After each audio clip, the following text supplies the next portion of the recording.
नमस्कार, आप देख रहे हैं IBC 24। मैं हूं आपके साथ विजय कुमार पंड्या और छत्तीसगढ़ की खबरों की शुरुआत करें उससे पहले हेडलाइंस के बाद नजर डालते हैं अब तक की बड़ी खबरों पर।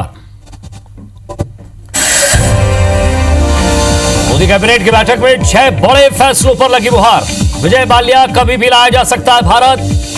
भरूच के केमिकल फैक्ट्री में धमाका, 5 की मौत। मुंबई पहुंचते ही कमजोर पड़ा निसर्ग, बारिश जारी।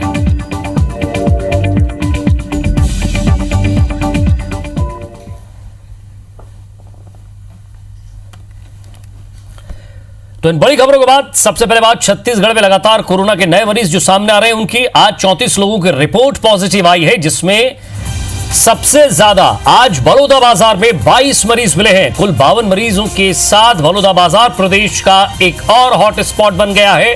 आज कोरिया जिले से 8 और कोरोना पॉजिटिव मिले हैं। वहीं बलरामपुर, कवर्धा, मुंगेली और बिलासपुर में एक एक मरीज मिला है। छत्तीसगढ़ में रिकवरी की बात करें तो आज 40 मरीज डिस्चार्ज भी हुए हैं और प्रदेश में एक्टिव मरीजों की संख्या 456 हो गई है। वहीं कुल पॉजिटिव केस 626 तक पहुंच गए हैं।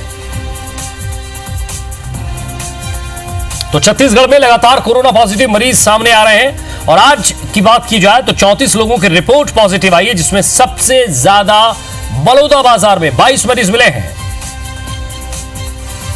तो बलौदाबाजार भी एक नया हॉट स्पॉट बनता जा रहा है। 22 मरीज आज मिले और कोरिया जिले में 8 कोरोना पॉजिटिव मिले हैं। वहीं बलरामपुर, कवर्धा, मुंगेली और बिलासपुर में एक एक मरीज और मिला है।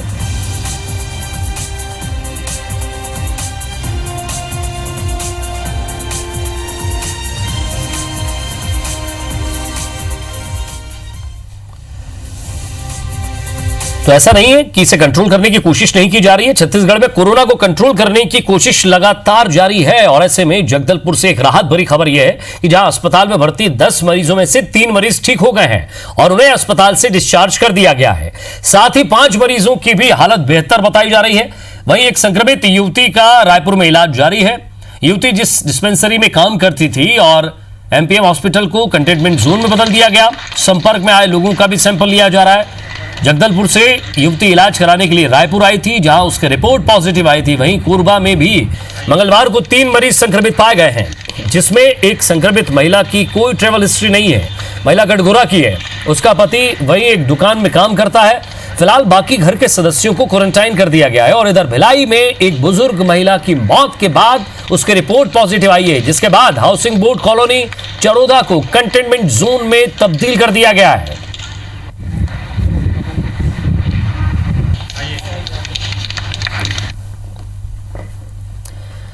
बात जांजगीर चांपा की भी कर लेते हैं, क्योंकि जांजगीर चांपा में क्वारंटाइन सेंटर में 14 दिन रहकर घर लौटे मजदूर की देर रात मौत हो गई। मजदूर की मौत के बाद स्वास्थ्य अमला हरकत में आया है। पुलिस टीम भी मौके पर पहुंची है।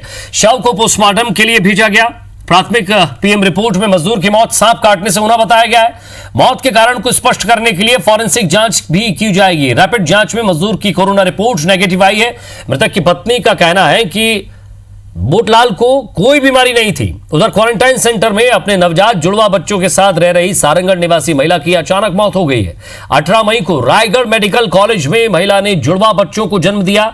अस्पताल से छुट्टी के बाद वो बच्चों के साथ 24 मई से क्वारंटाइन सेंटर में ही रह रही थी। महिला की अचानक तबीयत खराब हुई। एम्बुलेंस से उसे सामुदायिक स्वास्थ्य केंद्र ले जाया गया, जहां डॉक्टर ने उसे मृत घोषित कर दिया।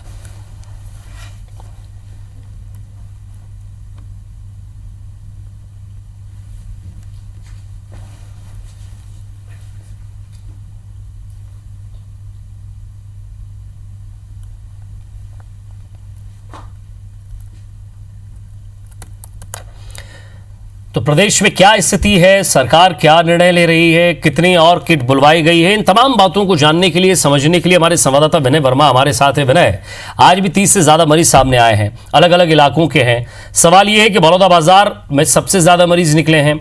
एक शख्स की मौत हुई है, बताया जा रहा है PM रिपोर्ट में कि सांप काटने से हुई है।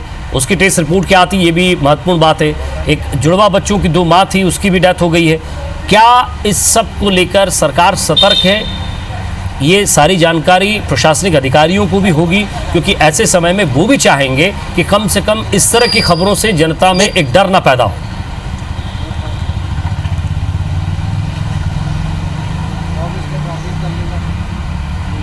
देखिए, लगातार स्वास्थ्य विभाग ये दावा कर रहा है कि कोरोना को लेकर के जो भी एहतियातन कदम है वो लगातार उठाए जा रहे हैं और कहीं स्थिति न बिगड़े इसको लेकर के प्रयास कर रहे हैं। लगातार मॉनिटरिंग की जा रही है। मुख्यमंत्री स्वयं जो अपनी कमान है वो अपने हाथ में लिए हुए हैं। स्वास्थ्य मंत्री भी अलग अलग अधिकारियों के साथ अलग अलग समय में मीटिंग कर रहे हैं। पूरी तरह से कवायद यही है कि किसी तरह से भी संक्रमण का जो खतरा है वो कहीं न बढ़ने पाए। जिस तरह से मरीज आ रहे हैं इसी तरह से मरीज आए और उन्हें स्वस्थ करके घर भेजा जाए। हालांकि आज इन प्रयासों के बावजूद एक मौत जरूर हो गई है। अब छत्तीसगढ़ में 2 मौतें हैं, पहला रायपुर और दूसरा दुर्ग। ये जो मरीज है जो दुर्ग की है वो काफ़ी उसकी जो मौत है वो संदेह उसकी है और कहानी उसकी बड़ी खतरनाक है, क्योंकि वो महिला जिस रोग के कारण से एडमिट हुई वो जानलेवा नहीं था।